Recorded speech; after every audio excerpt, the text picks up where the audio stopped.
Okay, hey my friends, let's make some Kanzee cooking dinner. You're going to need some kind of vegetables. That's good. Chicken breast, a little splash of garlic. You're going to need some kind of a ramen noodles. I like the full rice noodles. That's my fave. Let's grab some eggs. We're going to take the blender and we're going to load up our vegetables in there. Just a nice little handful. Why am I blending veggies? Because I got no teeth to chew. I got no teeth. Boom, boom. I always get a wrestle with this guy. There we go. Here we go. Pour it all in there. Okay, good enough. That's one. This is my protein. Bok aqua wios. Pop that back on. Find the locker. Nope, that's not it. There we go. Whoa. A la boom boom boom. Add it to your veggies. Take a little garlic and just toss it in there. Just trying to keep things nice and clean, you know. Wipe it all down again. Very good. So I got my bowl. And measure right up to the line. Pour it in. Okay, easy peasy. And we'll be back for the boil. Okay, so that's a good sign. Fish eye boil. Never cook your macaroni, your rice noodles, your egg noodles, any kind of noodles, spaghetti or whatever, in cold water. Bring your water to a boil. That way, you won't end up with mush. With a spoon, I'm going to be making my own, so this is going to be fun. Alright, give that a nice little stir. Some people like to put a little pinch of salt in there, you know.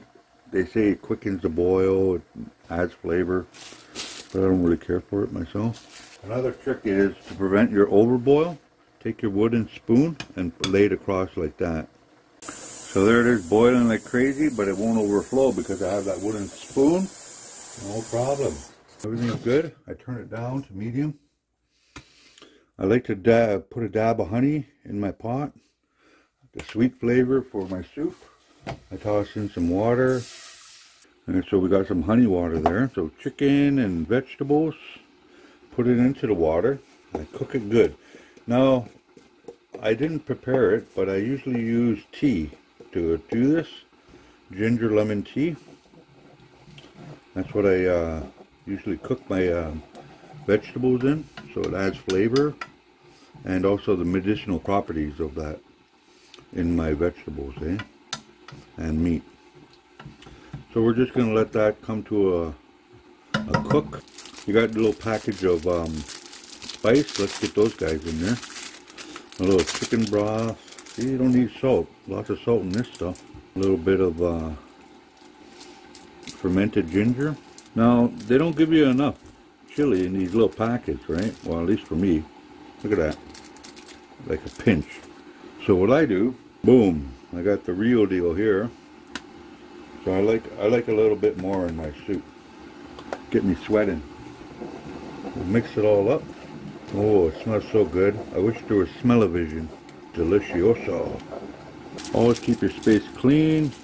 Okay, here we are. We got a nice little boil going on here. Just a little bubble. Want some bubbles? I got no troubles. Grab an egg, bok aqua one. And this is an egg drop. Boom, that's it. I'm kind of a egg lover, so I take 2 eggs. I break them up. I smash them up good. Just stir it, you know. I got some extra water on the side here to add. I don't know how you people like your awesome soup, but me, I prefer my soup to look really watery. So I'm going to use a lot of water in my soup. Now it's looking good. Last ingredient is the noodles. So I'm going to throw a little bit more water in there. Voila, nice and watery, just like that. I want a soup, not a stew. I grab my noodles, break them up a bit. If you go to a Thai restaurant or something, you know, they usually serve this separate in the bowl, so you can add your own amount of noodles, but I don't really care for that. I just plop everything in one. Yeah, very easy. I just mix it all in. Kanzee Bop.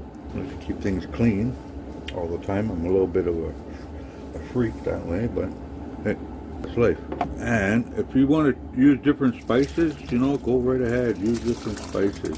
There you go. One bowl of soup. Perfect. Ta-da. Life is good. Meat wedge.